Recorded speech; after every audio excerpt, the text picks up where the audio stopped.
ഈ തറവാടിനുണ്ട് ഒരു കഥ പറയാൻ. വെറും കഥയല്ല, നൂറ്റാണ്ട് പിന്നിട്ട കുടുംബത്തിൻ്റെ കഥ.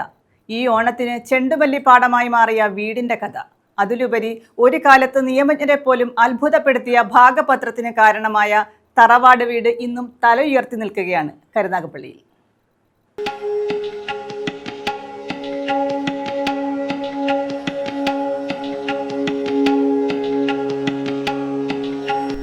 അപൂർവമായ ഒരു ഭാഗപത്രം, അതും ഒരു നൂറ്റാണ്ടിലധികം പഴക്കമുള്ളത്.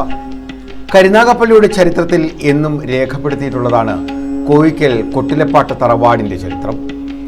111 വർഷങ്ങൾക്ക് അപ്പുറത്ത് യൂസഫ് മുസലിയാരാണ് ഈ 1.85 ഏക്കർ സ്ഥലത്തിൻ്റെയും ഇരുനില മാളികയുടെയും അവകാശിയായിരുന്നത്.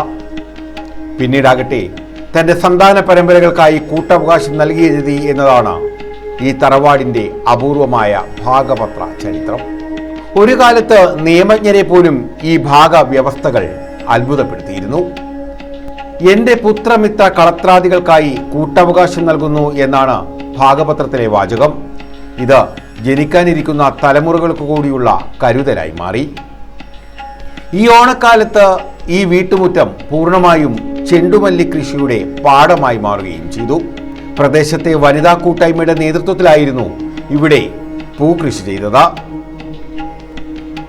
വീടിന്റെ ചുറ്റുവട്ടം കൃഷിക്കായി നൽകുമോ എന്ന ആവശ്യവുമായി കാരണവരെ വനിതാ കൂട്ടായ്മ ഭാരവാഹികൾ സമീപിച്ചു. അവരുടെ ആവശ്യം അദ്ദേഹം തള്ളിക്കളഞ്ഞില്ല, പൂർണ്ണമായി അംഗീകരിച്ചു. അങ്ങനെ വീടിന്റെ പരിസരങ്ങൾ പൂർണ്ണമായും ചെണ്ടുമല്ലി കൃഷി ചെയ്തു.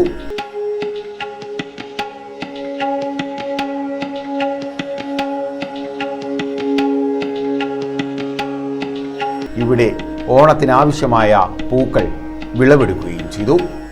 CR മഹേഷ് MLA നേതൃത്വത്തിലായിരുന്നു വിളവെടുപ്പ്.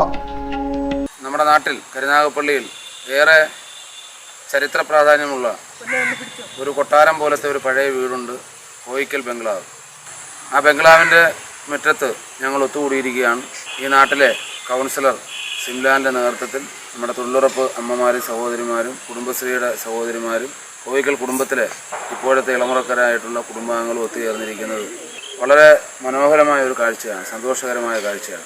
ഇവിടെ ചെണ്ടുമല്ലി കൃഷി ചെയ്ത് തൊഴിലുറപ്പ് സഹോദരിമാർ കൃഷി ചെയ്തതിൻ്റെ വിളവെടുപ്പാണ്. മനോഹരമായ പൂവ് ഇവിടെ ഉൽപ്പാദിപ്പിച്ചിരിക്കുകയാണ്, കൃഷി ചെയ്തിരിക്കുകയാണ്.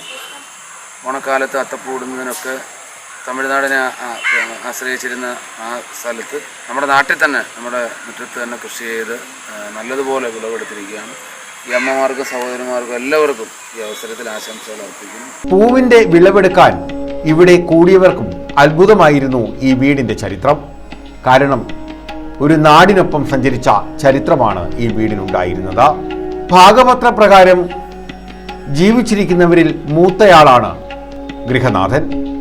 സഹോദര സന്താനങ്ങളിൽ സമപ്രായക്കാരുണ്ടെങ്കിൽ മൂത്തയാളുടെ മകനാണ് അവകാശം ലഭിക്കുക. ഭർത്താവ് മരിച്ചാൽ സ്ത്രീകൾക്ക് സ്വന്തം ചെലവിൽ ഇവിടെ കഴിയാം. മാളികയോടൊപ്പം പഴയ പടിപ്പുര, കുതിരപ്പുര, തൊഴുത്ത്, തേങ്ങാപ്പുര എന്നിവയും ഉണ്ടായിരുന്നു. എന്നാൽ ഇവയൊക്കെ കാലാന്തരത്തിൽ നാമാവശേഷമായി. എന്നാൽ പുതുതലമുറയാകട്ടെ തറവാടിനെ അതേപോലെ സംരക്ഷിച്ചിട്ടുമുണ്ട്. നബിദിനത്തിൽ കുടുംബാംഗങ്ങൾ ഒത്തുചേരുകയും ചെയ്തു.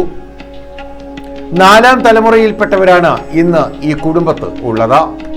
മാനവികതയുടെ വലിയ സന്ദേശം നൽകിക്കൊണ്ടാണ് കോയിക്കൽ കൊട്ടിലപ്പാട്ട് തറവാട് ഇന്നും തല ഉയർത്തി നിൽക്കുന്നത്. News bureau, Karunagappally.